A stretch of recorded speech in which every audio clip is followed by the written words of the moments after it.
Step Change in Safety is committed to raising and promoting awareness of mental health among the energy industry workforce, both onshore and offshore. We recognise the increasing level of mental health challenges our workforce is facing. We also know that this can pose major risks to safety and well-being. Mental health is about how we think, feel and behave. It is easy to conclude that an individual is either mentally healthy or mentally ill. In reality, it isn't as straightforward as that. Your mental health is not static. It is much better viewed as a continuum, which ranges from excellent mental health at one extreme to crisis point at the other extreme. Your position on the continuum will change based on a variety of influences and circumstances. Some days, you may feel like you're thriving or even excelling. On other days, you may feel you're just getting by, or struggling, or even reaching crisis point. It's okay not to be in the thriving and excelling zones all the time. Life will throw its challenges at you. The important part is to recognise where you are and then to be able to steer yourself away from the struggling, crisis direction of the continuum. In support of Step Change in Safety, some very courageous individuals connected to our industry have volunteered to share their mental health experiences. These short videos cover a variety of topics, including depression, anxiety and post-traumatic stress disorder. These personal experiences highlight signs and symptoms that I'm sure we can all recognise to a degree. They also illustrate some real-life examples of what can trigger a change in mental health and move someone along the continuum. They cover important coping strategies and how these are adapted over time, including the importance of speaking to someone about how you're feeling and not keeping it all to yourself. Most importantly, these videos give hope that you can come back from a real crisis or from struggling to a better position on the mental health continuum. I'd like to thank all of the contributors for having the courage to share their stories. In addition to helping reduce the stigma attached to mental health issues, they've also been motivated by the opportunity to help others learn from their experiences. In this video, I've been talking with Mike Scotland, an HSE advisor. We will hear that life for Mike was going well when all of a sudden, wham, he was brought to a standstill by an anxiety attack. It came without warning and for no apparent reason and had a massive impact on his mental health. He will also tell us how he is controlling the anxiety and maintaining his mental health today. So let's hear from Mike Scotland.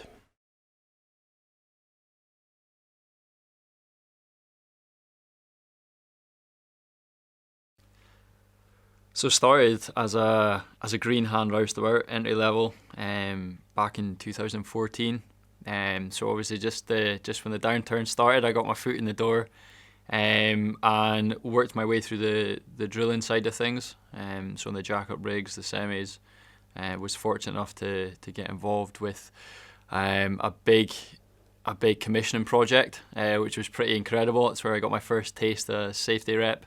And then back into the drilling side of things, I found myself doing a speech for the oil and gas industry, and I ended up getting my position as an HSE advisor for Shell, which was that was my dream since I got in the industry. So fulfill my dream, and then unfortunately COVID came, which affected everyone. I took a small step to the side. I ended up working onshore briefly for KFC. Now I am back in my HSE role as an HSE advisor offshore for Shell. For me, my introduction to mental health was like a punch.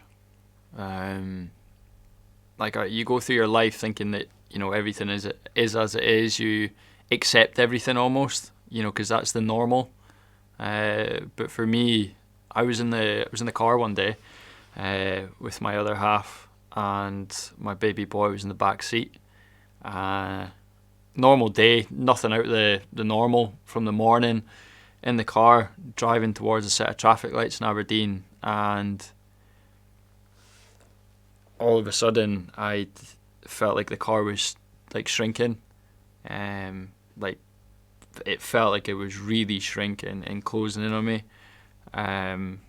So I clenched up. Breathing started getting deeper. Started sweating. Heart rate was going. I started sliding down into the foothold, not having a clue what was going on. Everything, it felt real. Like, it felt as if it was closing in. Yeah, so honestly, I don't know what caused the episode or experience. When it ran its course, I found myself in a car park,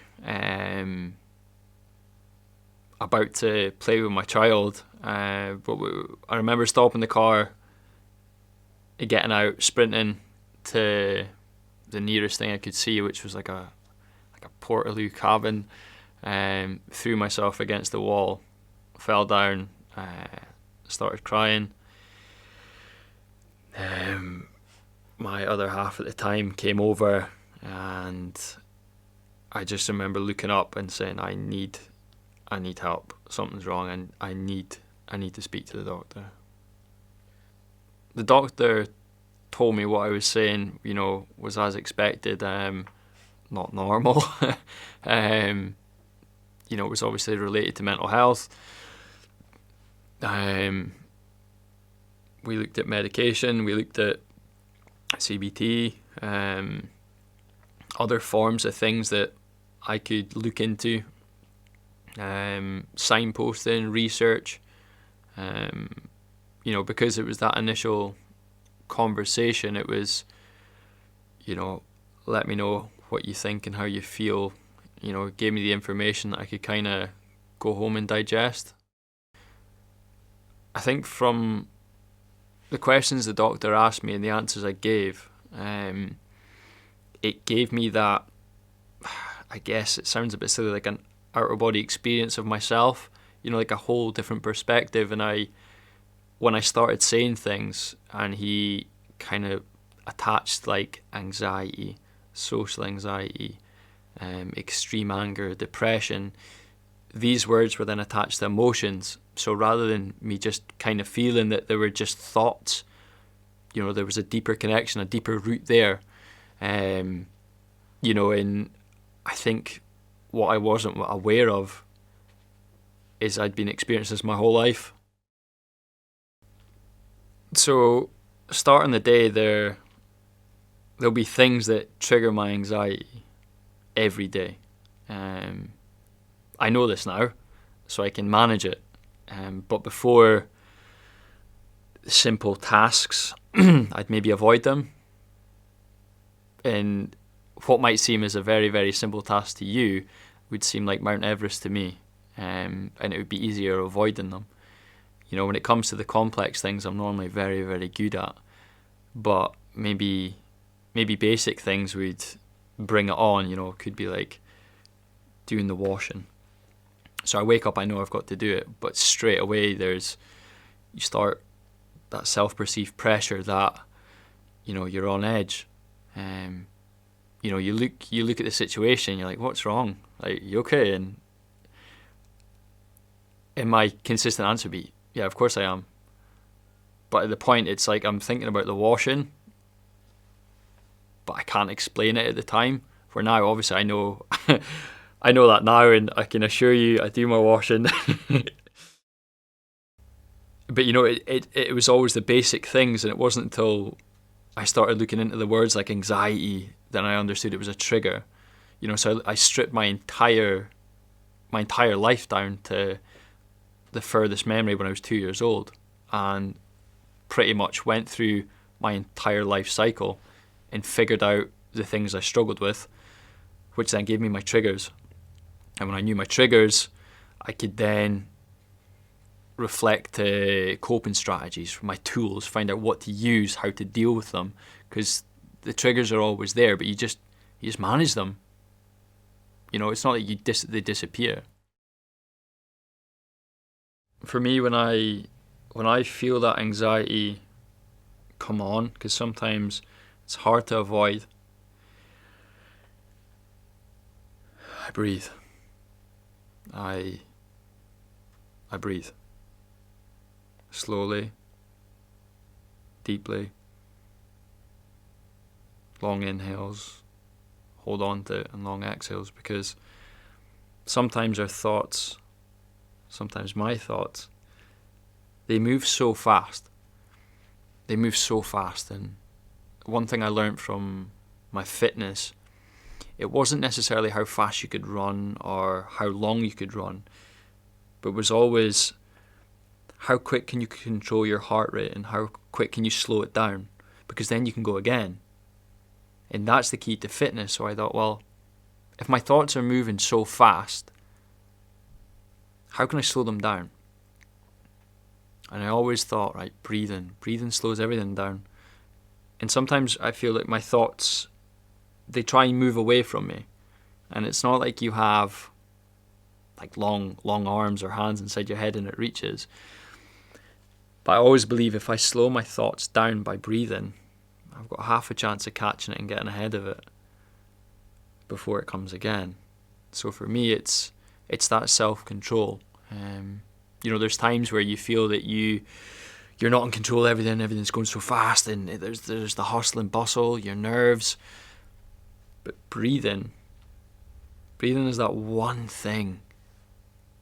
If you can control it and harness it, you can restore your energy.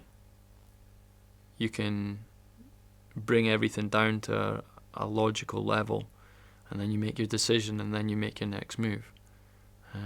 So for me, when the anxiety comes, breathe. Just breathe. It's hard to advise someone, especially offshore. You can always suggest. I would never advise anyone, but I'm a firm believer in talking. If you don't talk, then everything is inside you. It's going to build up. It's like that pressure release just waiting to go. But it's better that you release it rather than it blows up inside. And I guess sometimes it's hard to find that trusted person. But I guess on the flip side of that, if you think about onshore, there's the guy that goes to the bar and gets drunk and speaks to everyone, because that's the way they cope. And offshore, depending on where you are, at one stage or another, you're going to be surrounded by strangers. And if you stay true to yourself, are honest with the people around you, to really talk about your emotions, you'll gain their respect. And that's when you can have a conversation. And there's no front, there's no this Mr. Macho Man. You're a person that can do the job, that's why you're out there. But you're not just a position, you are a person. And I think that's where the connection gets missed but it has to be from just speaking. Anxiety attacks, or panic attacks as they are also known, are episodes of intense panic or fear. They usually occur without warning, and while there can sometimes be an obvious trigger, like getting stuck in a lift, or worrying about a difficult and crucial job to be done, they can often come out of the blue, like the first one experienced by Mike. Mike's story has demonstrated that it is possible to experience this and, after seeking help, come out the other side. For me, the key points to Mike's story are, first of all, he recognised he needed help and got it. Sometimes we all need someone else to show us our issue from a different perspective, to allow us to move up the mental health continuum. Secondly, many of us, like Mike did, when asked if we are okay, give a standard answer. Yeah, I'm fine. Thirdly, knowing what a problem is and identifying triggers which kick it off helps us manage the issue, and this is true for so many mental health problems.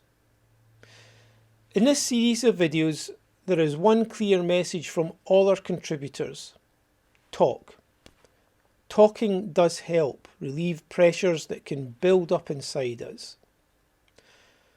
The Step Change in Safety Mental Health Awareness Pack, comprising this series of short films, a quick start guide and guidance document, has been created to raise awareness and initiate discussion. However, there are many available sources of mental health support and information, and if you require immediate help, please contact your own GP, your occupational health provider, the oil and gas chaplaincy, your private health insurance, the Samaritans, or go on the Step Change website for help and advice. These are just a few of many options available out there. Whatever you do, please don't let it fester. Talk about it.